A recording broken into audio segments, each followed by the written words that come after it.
샬롬 반갑습니다. 어제 이어서 오늘까지도 이렇게 아침부터 비가 내리고 있군요.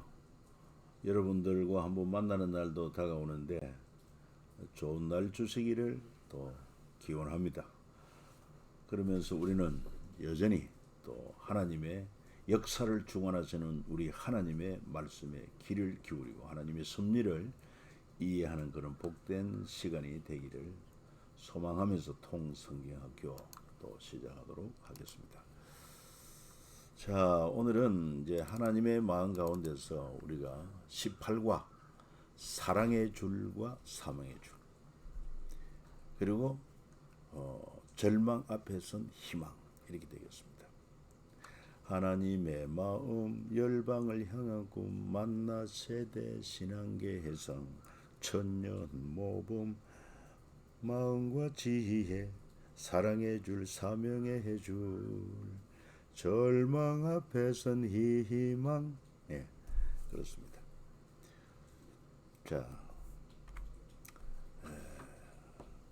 여기서 먼저 우리가 알아야 될 것은 하나님이 주신 이스라엘을 택하시고 부르시고 그들에게 주신 하나님의 사명은 세상 제국이 아닌 제사장 나라 그리고 거룩한 시민의 길을 가게 했습니다만, 그러나 이스라엘의 역사를 보면은 하나님의 이 주신 귀한 사명의 줄을 포기해버리고 그래서 하나님을 거역한 그런 죄악들을 우리 살펴볼 수 있습니다.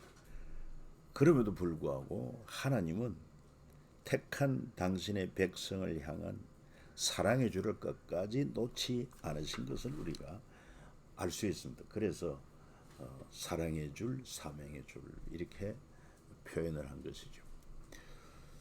자, 먼저 하나님의 기대를 저버리고 여로보암의 길을 만든 북이스라엘의 초대왕 여로보암. 사실 이스라엘의 통일 이스라엘 왕은 초대 사울 그리고 다윗, 솔로몬 이렇게 120여 년 지난 후에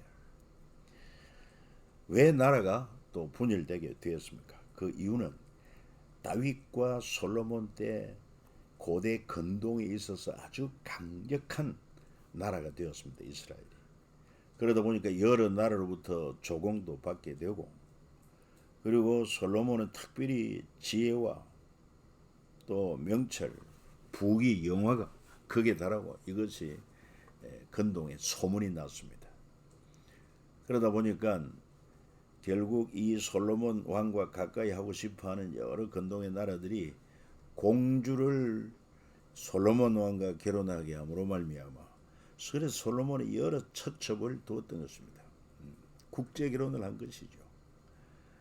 그러다 보니까 이 솔로몬이 말기에 가서는 집권 말기에 가서는 정신도 혼미하고 명철도 사라지고, 그리고는 수많은 그 처와 첩들이 자기 고국에서 섬겼던 그런 신앙, 그 우상을 만들고 우상을 세우고 우상을 숭배하기를 요청을 하니까 뭐 좋다 해서 예루살렘 온 천지가 우상천지가 되고 말았어요. 우상박물관처럼 되고 만 것입니다.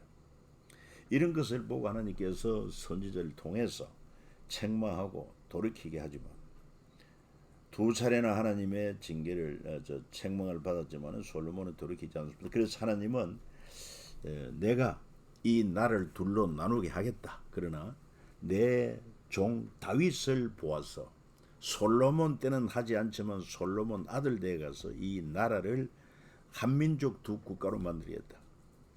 그래가지고 솔로몬의 아들 누굽니까? 르호보암이 왕이 되었을 때, 그래서 이스라엘의 장로들이 와서 당신 아버지 솔로몬한테 우리가 너무 많은 세금을 부과하고 또 노역을 함으로 말미암아 너무 힘든다. 그래서 우리의 짐을 가볍게 해달라고 했을 때 르호보암은 3일간 유예를 하면서 원로 자문을 받기도 하고 그 다음에 청년 젊은이들의 자문을 받았는데 결국 노인 원로들의 자문을 버리고 그 젊은이들의 자문을 따라서 아버지보다 더 강력하게 내가 통치를 하겠다. 그랬더니 이스라엘 장로들이 마음이 돌아섰어요. 그래서 여로보암 중심으로 해가지고 10지파가 다 왕을 떠납니다. 그래서 남쪽 유다에는 왕의 지파인 유다 지파 그리고 작은 베냐민 지파만 남게 된 것을 알 수가 있어요. 그리고는 하나님은 이렇게 징계를 해서 두 국가가 되었지만 그래도 하나님이 택한 이스라엘 12지파 아닙니까? 나라는 나누어졌지만 하나님이 꿈꾸시는 제사장 나라 거룩한 시민의 삶을 살기를 하나님이 원하신 것입니다. 그러나 북쪽 10지파를 데리고 나라를 세운 여로보암은 하나님의 기대를 저버리고 여로보암의 길을 만든 것을 알 수 있습니다. 어떻게 하느냐? 제사장 나라를 정치 권력의 사유하에 도구로 사용한 여로보암인 것을 알 수 있어요. 그게 첫 번째는 매년 세 차례 명절에 예루살렘에 가야 하는 법을 여로보암은 백성들을 다스릴 정치적 종교 의식으로 바꾸어서 명절에 남쪽으로 예루살렘에 가면 백성들의 마음이 결국 다시 예루살렘 성전에 있는 곳으로 옮겨갈 것을 우려해가지고 그래서 이 다윗의 길을 여로보암의 길로 이렇게 바꾼 것입니다. 다윗의 길은 하나님이 기뻐하시는 제사장 나라 거룩한 시민의 길이지만 그래서 그 기준이 뭐냐?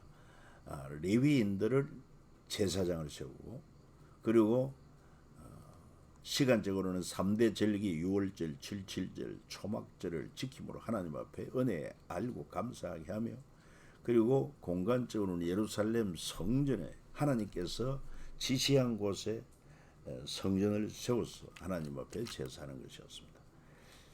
이 길을 정확하게 지켜나가는 것이 바로 다윗이 헌신한 다윗의 길이라고 하나님 기뻐하셨죠. 이것을 여로보암은 어떻게 바꾸냐? 레위인이 아닌 다른 사람들도 제사장으로 세우고 그러니까 매관 매지기로도 볼 수 있습니다. 그 다음에 하나님이 명하신 3대 절기를 시간을 바꾸어서 비슷하게 절기를 정하고 그 다음에 예루살렘 성전이 아닌 단과 베델에 금송아지 우상을 만들어서 예루살렘에 갈 것 없이 여기서 제사하면 된다. 이렇게 함으로 말미암아 완전히 짝퉁 종교로 만들어버렸다. 이게 바로 여로보암의 길인 것입니다. 얼마나 하나님이 탄식하시겠습니까? 그래서 여로보암 이후로 북이스라엘의 역사가 19대 왕에 걸쳐서 200여 년 동안 지속되었지만은 그들은 한결같이 200여 년 동안 여로보암의 길로 직진했다는 것입니다. 이 여러 왕들이 북쪽 이스라엘 여러 왕들이 다 직진했어요. 그러니까 하나님께서 참 불의 사자 엘리야를 보내고 엘리의 영감을 갑질이나 받은 엘리사를 보내서 하나님의 살아계심을 강력하게 증거하고 하나님 말씀을 선포했지만 돌아오지 않습니다. 그리고는 결국 아모스 선지자, 호세아 선지자를 통해서도 깨우치고 또 요나 선지자는 직접 북이스라엘에 가지 않았지만 그들이 죄악시하는 아수르 수도 니느웨에 보내가지고 그저 건성으로 하나님의 말씀을 대언했지만은 아수르에서 어떤 역사가 일어납니까? 왕으로부터 시작해서 모든 백성들이 다 베옷을 입고 그리고 회개하고 이렇게 겸비함으로 말미암아 그 니느웨의 악독을 하나님이 용서해 주신 것을 보여주면서 너희들이 악하다고 하는 저런 니느웨 사람들도 하나님의 경고의 말씀을 듣고 회개하는데 너희들은 어찌하여 내 종 선지자들의 말을 듣지 않느냐. 특별히 호세아 선지자는 이스라엘을 자기 아내로 그리고 하나님은 남편으로 이런 관계를 통해서 깨닫게 하려고 호세아 선지자의 아내를 엄탕한 여자 고멜과 결혼하게 했어. 그리고 그가 또 남편을 버리고 정부를 쫓아서 딴 살림을 차리고 있는 그런 부정한 아내, 타락한 아내를 데려오라 이 말이에요. 데려오는데 정부가 그냥 보내주지 않으니까 몸값을 주면서까지 데려오는 이런 과정을 통해서 하나님이 이 엄탕한 고멜과 같은 이스라엘을 하나님께서 값을 주고 다시 사오는 하나님의 사랑의 줄을 보여주고 있다 하는 것을 알 수 있습니다. 그래서 결국은 북이스라엘은 사명의 줄을 놓친 북이스라엘은 결국 200년 만에 아수르에 의해서 멸망되고 만 것입니다. 얼마나 안타까운 일인지 모르죠. 자, 그래서 사랑의 줄, 사명의 줄 이렇게 이제 20마당 가운데 제목을 정한 것을 볼 수 있는데 이것을 잘 이해하시면 됩니다.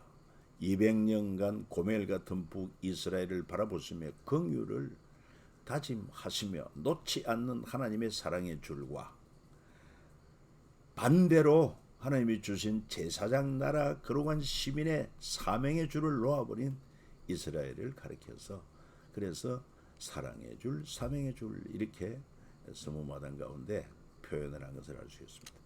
200년 동안 사명의 줄을 놓아버린 북이스라엘 비해서 200년 동안 사랑의 줄을 놓지 않으신 하나님, 비교가 되지 않습니까? 이 하나님을 찬양합니다. 북이스라엘 200년 동안 두 가지 큰 사건은 아하방 때 갈멜산 대결 여러분 기억하지 않습니까? 갈멜산 엘리야와 그리고 바라세라 선지자들과의 누구의 신이 참 신이냐? 당연히 엘리야의 하나님이 응답을 하시죠. 그래가지고 그 우상 숭배하는 바알 제사장들을 죽이지 않습니까? 블랙 오벨리스크 예후왕 때 이 오벨리스크 하는 게 왜 이렇게 돌탑처럼 길게 돌을 깎아서 세워놓는 그 성전비호 같은 것입니다. 사명과 사랑을 버리고 고멜의 길을 가는 북이스라엘. 그러니까 바로 이스라엘과 하나님은 부부와 같은 것입니다. 부부관계. 이것을 깨닫지 못하니까 이 호세아 선지자에게 엄탕한 아내 고멜을 택하여 아내를 삼게 하고 그것을 시각적으로 보여준 것입니다. 예. 그러니 그 호세아의 마음이 어떻겠습니까? 바로 하나님의 마음이 그렇다는 것입니다. 그래서 800여 년 동안 정확하게는 721년 이렇게 볼 수 있겠죠. 주전 721년에 망한 것입니다. 그렇죠. 그래서 혼혈족 사마리안이 돼가지고 멸시를 받으며 그들에게 무슨 사명을 기대할 수 있겠습니까? 그러나 800년 후에 사마리아에도 하나님이 사명을 기대합니다. 바로 예수님과 사마리아인의 대화를 통해서 알 수가 있죠. 그리고 우리 하나님은 이런 고멜 같은 북이스라엘을 바라보시면서 긍휼을 표현한 것이 호세아 11장 8절인데 내 마음이 내 속에서 돌이켜 나의 긍휼이 온전히 불붙듯 하도다. 하나님은 징계를 하시지만 그러나 당신의 자녀를 포기하진 않습니다. 그리고 성부 하나님께서 성자 예수님께 십자가를 지게 하신 가장 근본 이유는 바로 고멜 같은 인간, 타락한 인간을 향한 긍휼과 은혜다 하는 것입니다. 이것이 없으면 우리는 참 소망이 없었을 것입니다. 그래서 하나님을 찬양하고 감사치 아니할 수가 없는 것입니다.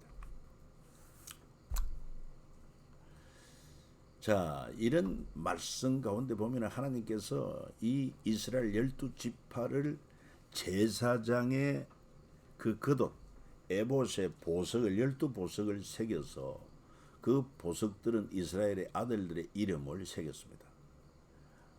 그만큼 그들을 보배롭게 여긴 것입니다. 이사야 43장에 가서 보면은 내 눈에는 너희가 보배롭고 존귀하며 사랑스럽다. 그런 것입니다. 여러분, 오늘 저와 여러분들도 우리 하나님께서 독생자 예수의 죗값을 주고 산 우리의 가치를 어떻게 보느냐? 하나님이 얘야 너는 내 눈에 보배롭다, 존귀하다, 사랑스럽다. 긍지를 가져야 됩니다. 그렇게 보시는 하나님의 은혜와 사랑을 감사드립니다. 그리고 또 이런 말씀도 있지 않습니까? 열왕기하 19장 5절 6절에 보면 이와 같이 이세기야 왕의 신복이 이사야에게 나아가니 이사야가 그들에게 이르되 너희는 너희 주에게 이렇게 말하라. 여호와의 말씀이 너는 아수르 왕의 신복에게 들으면 나를 모욕하는 말 때문에 두려워하지 말라. 그렇게 말씀하십니다. 모욕하는 말. 자, 이 아수르 제국이 이제 남쪽 유다를 공격해서 위협하지 않습니까? 모욕하지 않습니까? 그럴 때 두려워하지 말라. 그들의 너희를 향한 모욕과 나를 향한 모욕이다. 하나님이 이렇게 일치하는 것입니다.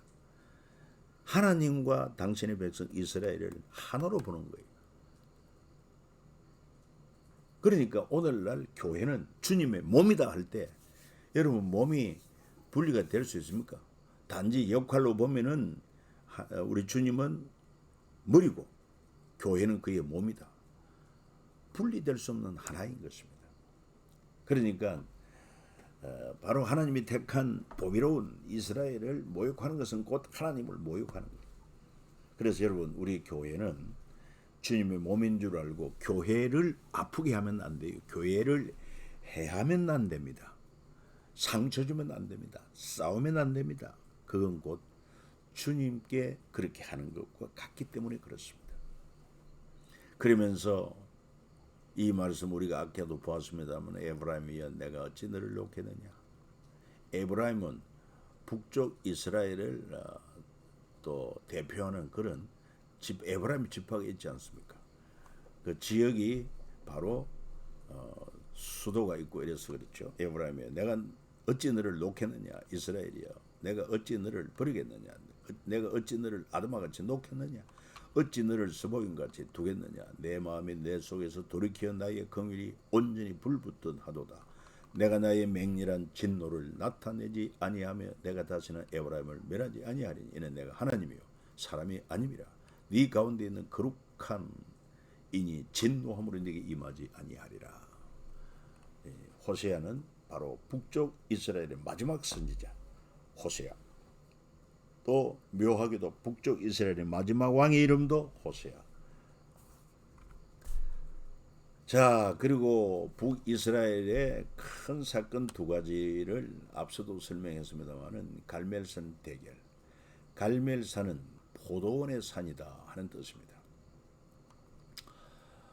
이스라엘 해안 평야 지역까지를 가로지르는 산맥으로 갈멜산 대결이 벌어졌던 무라카 봉우리, 이제 불의 제단이라는 이름이 있는데 거기에 1883년에 지어진 갈멜 수도원이 있고 아합 왕 때 가뭄이 계속되자 아합 왕은 이를 엘리야 때문이라 하나님의 선지자 엘리야 때문이라 생각했고 이때 바알 선지자 450명의 엘리야가 제단에서 불을 내려내시니 참신이라고 하며 대기를 했습니다. 하나님께서는 물론 응답하셨고 엘리야는 백성들과 바알 선지자 450명을 처형했고 곧 비가 내리면서 가뭄이 끝난 사건.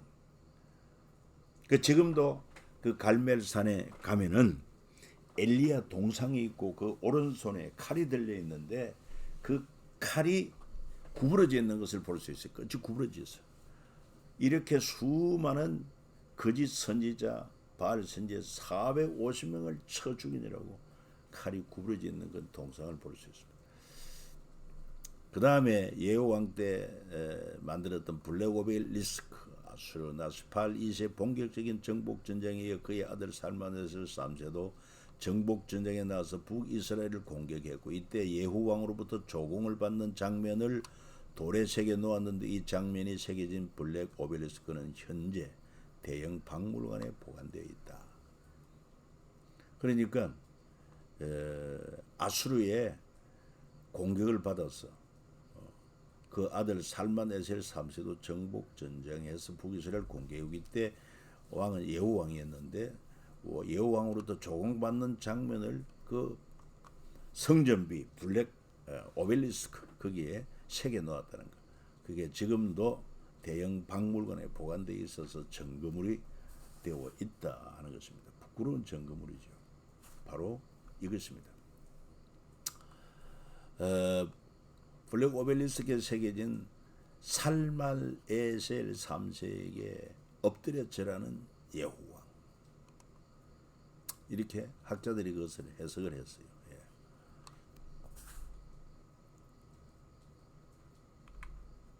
그 다음에 이제 절망 앞에 선 희망. 자, 결과적으로 북이스라엘은 여로보암으로부터 19대 왕에 걸쳐 한결같이 여로보암의 길을 감으로 200년 동안 여로보암의 길을 직진했다고 하지 않습니까?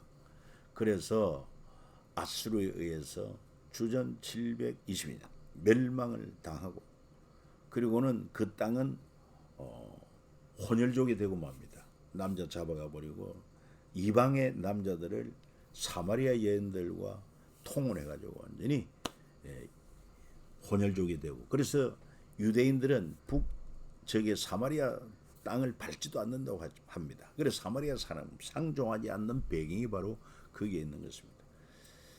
자, 그리고는 이스라엘의 존재는 사라진 것 같습니다. 그 후에 남은 남쪽 유다는 그래도 하나님의 은혜로 약 한 150년, 정확하게는 135년 이렇게 더 하나님의 징계가 유예되었죠.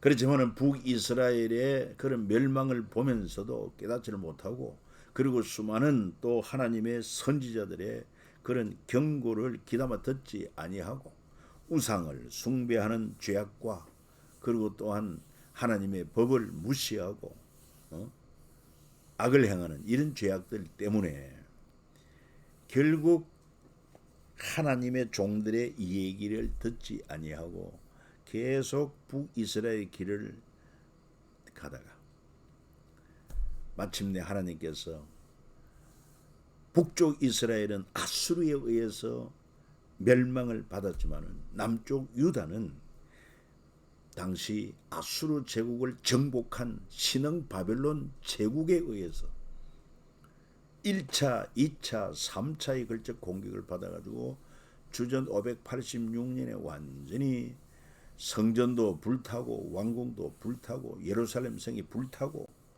그리고 포로로 잡혀가고 죽임을 당하고 이러한 무서운 재앙이 임하게 된 것입니다.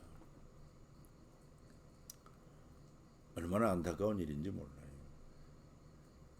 그래서 우리도 오늘날 사람의 손으로 세운 성전을 귀하다. 지금 성전의 구약의 성전과 의미가 다르죠. 그저 말하기 좋게 성전이라고 하지만 예배당입니다. 예배당. 믿는 사람들이 함께 모여서 예배하는 처소, 예배당이라는 말이 옳지요. 또는 교회당. 그래서 아무리 그것이 화려하고 현들 그걸 기뻐하는 것이 아니라 그 속에 모이는 사람들이, 믿는 자 한 사람 한 사람들이 얼마나 하나님을 사랑하며 그 구체적인 증거로 하나님의 계명을 지켜 행하고 하나님과 동행하는 삶을 사느냐, 하나님이 이걸 보시는 것입니다. 그런데 그것을 저버리고 겉모양만 형식만 살아있고 외식만 있고, 그리고는 예배 생활을 떠나서는 그냥 자행자제하고 악을 행하고 거짓을 행하고 우상을 숭배하고 이렇게 산다고 하면은 하나님께서 어떻게 하겠습니까? 지금 한국의 수많은 예배당, 아름다운 성전들이 얼마나 많습니다. 저기 서구 유럽 보십시오. 그 고색 찬연한 그 고대 수백 년 된 그런 역사를, 전통을 자랑하는 예배당들이 다 팔려나가고 술집으로 팔려가고 이단 사이비에 팔려가고 극장이 되고 술집이 되고 그래 되고 마는 것입니다. 우리 한국 교회도 믿는 우리가 참으로 이 하나님의 마음을 바로 깨닫고 살아계신 하나님을 우리가 바라보며 그 주님과 더불어 동력하지 아니하면은 보장이 안 됩니다. 이런 비극을 맞이할 수 있다 말. 하나님의 징계가 있다 말. 그래서 그때 선지자가 누굽니까? 마지막 남유다의 마지막 선지자가 예레미야 아닙니까? 예레미야 선지자가 40여 년 동안 피를 토하듯이 우리의 허물과 죄악으로 하나님께서 바벨론을 통해서 우리를 징계하신다. 원래 레위기에서 보면은 3단계 징계 있지 않습니까? 첫 번째 흉년, 두 번째는 수탈을 당하고 세 번째 포로되는 거. 그래서 계속 예레미야가 40년 동안 외쳐도 돌아오지 아니하니까 마지막에 하나님께서 바벨론을 통해서 징계하시니 바벨론에 항복해라. 항복하는 길이 바로 사는 길이다. 생명을 보존하고 그리고 또한 성전도 왕궁도 예루살렘 성읍도 보존되는 길이라고 했지만 오히려 거짓 선지자들은 예레미야를 매국노로 여기고 그를 사이비로 취급하고 옥에 가두기도 하고 때리기도 하고 얼마나 핍박을 많이 받았어요. 그런데 결국은 참 선지자 예레미야의 증거대로 되고 만 것입니다. 1차 605년 바벨론의 침공으로 말미암아 그때 유명한 다니엘이 포로로 잡혀가고 또 기술자들 잡혀가고 그 다음에 2차 597년 그때 또 침공을 받아가지고 잘하는 에스겔이 포로로 잡혀가고 기술자들이 잡혀가고 쓸만한 사람 잡혀간 것입니다. 그래도 깨닫지를 못하니까 3차 BC 586년에 완전히 예루살렘 성을 불태워버리고 성전도 불태우고 왕궁도 불태우고 죽일 사람 죽이고 쓸만한 사람 포로로 잡아가고 그리고 아주 무지랭이 같은 사람들에게 그 남은 땅 경작하게 한 것을 알 수 있습니다. 그리고는 불타버리고 시체가 널브러진 그 예루살렘 거리를 예레미야 혼자서 그 길을 걸으면 예레미야가 그때 포로로 잡혀가지 않고 나무를 찢었습니까? 여러분 잘 알다시피 이 예레미야도 포로로 잡혔습니다. 그렇지만은 그 이미 바벨론 제국에서도 이 예루살렘을 정복할 때 벌써 예루살렘에 어떤 인재가 있는지 어떤 성향을 가진 사람 지도자들이 있는지 다 파악이 되는 것입니다. 그 중에 이 예레미야에도 인적 사항이 파악됐어요. 그는 하나님의 사람으로 그리고 이들의 우리 예루살렘의 제약으로 말미암아 바벨론의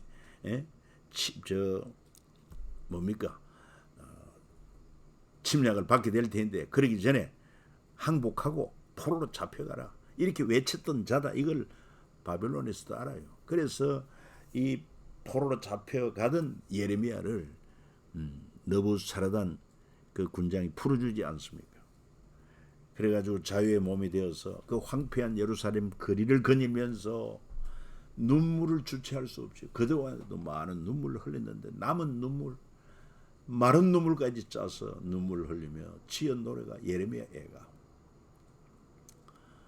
성전이 불타는 절망 앞에 오히려 하나님의 본심인 새 언약 마음의 언약으로 외치는 예레미야의 희망선은 그래서 그 절망 앞에서 희망 노래하는 예레미야가 발견한 하나님의 마음 불타버린 예루살렘 성전을 바라보며 울다 지쳐 발견한 하나님의 마음 본심이 아니셨다. 그렇지요. 하나님의 이름을 두시기 위한 성전을 불태워버리는 거 본심이 아니죠. 하나님이 택한 백성 당신의 백성이 포로로 죽임을 당하고 포로로 본심이 아니시죠. 그래서 하나님의 본심은 새 언약 내 언약을 마음에 새기리라. 그래서 절망 앞에서는 희망이 된 것입니다.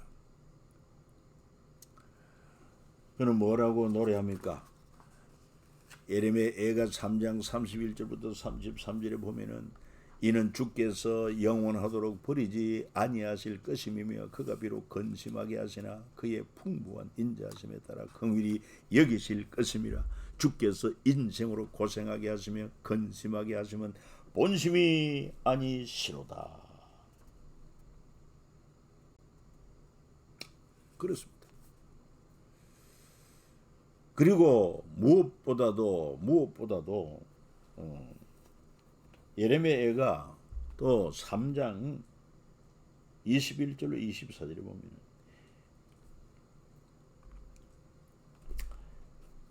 이것을 내가 내 마음에 담아 두었던 이것이 오히려 나의 소망이 되어서 오면 여호와의 인자와 긍휼이 무궁하심으로 우리가 진멸되지 아니함이니이다. 이것들이 아침마다 새로우니 주의 성실하심이 크시도소이다. 그러니까 무슨 얘기냐 하면은요, 그래도 하나님께서 유다의 제약으로 말미암아 바벨론에 포로되는 것이 하나님의 뜻이었습니다. 거역한 가운데서도 그래도 1차, 2차 포로되어 간 인재들이 있지 않습니까? 이들을 남겨둔 것이 바로 여호와의 인자와 긍휼이 무궁하심으로 우리가 진멸되지 아니하며고, 저들을 통해서 바벨론 70년 포로를 통해서 하나님은 어떻게 하십니까? 징계와 더불어 저들을 교육을 하시고, 그래서 정말 극상품 포도나무 같은 이런 인재를 만들어서 다시 이스라엘을 회복해 하실 하나님의 그 뜻을 바라보며 소망을 품게 된 것을 알 수 있어요. 자, 여기서 포로로 되어 가지고 얼마나 먼 길을 포로 되어서 갔는지 몰라요. 바벨론, 지금의 이라크.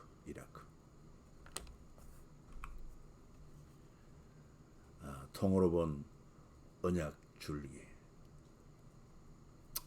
뭐 언약, 하나님의 은혜로 이루어진 무조건적인 언약이라 이렇게 말하는데, 아브라함, 이삭, 야곱에게 주신 언약, 하나님 일방적인 언약, 다윗에게 주신 언약, 네 집과 네 나라가 내 앞에 영원히 보존되고 견고하게 되리라. 그런가 하면 쌍무 언약, 상호 의무를 부담하는 조건 언약, 모세 언약입니다. 너희가 내게 대하여 제사장 나라가 되며 거룩한 백성이 되리라. 그러기 위해서는 명령하시도록 우리가 다 행하리이다. 이게 바로 쌍무 언약으로서, 언약을 지키면 복이 되어 다섯이 백을 쫓고 묵은 곡식 먹다가 새 곡식을 먹게 될 것이다. 그러나 언약을 지키지 않으면 레이기 1단계 흉년, 2단계 수탈, 3단계 포로 처벌이 있을 것이다. 그래서 이렇게 언약을 지키지 않아서 1단계, 2단계 이렇게 될 때 깨닫고 형벌을 기쁘게 받으면 원수들의 땅으로 가슴을 깨닫고 할례받지 아니한 그들의 마음이 낮아져 그들의 죄악의 형벌을 기쁘게 받으면 아브라함과 맺은 언약을 기억하고 은혜 언약으로 다시 시작하겠다. 이게 새 언약의 시작이다. 그래서 예레미야의 새 언약 예고를 하고 있는데, 에스겔이 이제 설득을 하죠. 예레미야의 새 언약 예고는 뭐냐? 보라, 날이 이르니 내가 이스라엘 집과 유다 집에 새 언약을 맺으리라. 언약은 이러하니 곧 내가 나의 법을 그들의 속에 두며 그들의 마음에 기록하여 나는 그들의 하나님이 되고 그들은 내 백성이 될 것이라. 그러니까 이렇게 하나님의 언약을 마음에 새기기 위해서는 우리가 말씀을 읽고 듣고 묵상함으로 마음 위에 새겨져야 됩니다. 새기고 또 새김으로 말미암아, 그리고 말씀 붙들고 기도함으로 그 말씀을 점차 내 마음 위에 새기는 것입니다. 그럴 때 그 말씀이 살아 역사하고 능력이 있고 우리의 삶을 통치하는 다스립니다. 우리의 생각을, 우리의 말을, 우리의 행실을. 그래서 하나님의 길로 가게 하는 것이죠. 그리고 에스겔이 그 후에 포로된 백성들을 향하여 설득을 하기를, 새 언약의 백성이 되라. 내가 그들에게 한 마음을 주고 그 속에 새 영을 주며 그 몸에서 돌 같은 마음을 제거하고 살처럼 부드러운 마음을 주어 내 율례를 따르며 내 귀를 찢게 행하게 하느니 그들은 내 백성이 되고 나는 그들의 하나님이 되리라. 그리고 마침내 예수님의 새 언약 완성, 이 자는 내 피로 세우는 새 언약이니고 너희를 위하여 붓는 것이라. 그러니까 뭡니까? 결과적으로 인간 스스로는 하나님의 법에 온전할 수 없고, 그래서 하나님과 우리 예수님이 대신 언약을 맺은 것입니다. 떡을 주며 받아 먹어라. 이는 너희를 위한 내 살이다. 잔을 주며 받아 마시라. 이는 너희를 위하여 흘리는 나의 피 곧 언약의 피다. 그래서 우리 주님이 우리의 죄값을 다 짊어지고 십자가에 피 흘려 죽으심으로 해결 다 해버렸어요. 완성시켜버렸어요. 이제는 다 이루어 놓으신 믿음으로 받고 누리고 그 대신 자원하여 하나님을 사랑하고 또 섬기며 더불어 동행하며 사는 것입니다. 자, 오늘은 여기까지입니다. 여러분 감사합니다. 수고하셨습니다.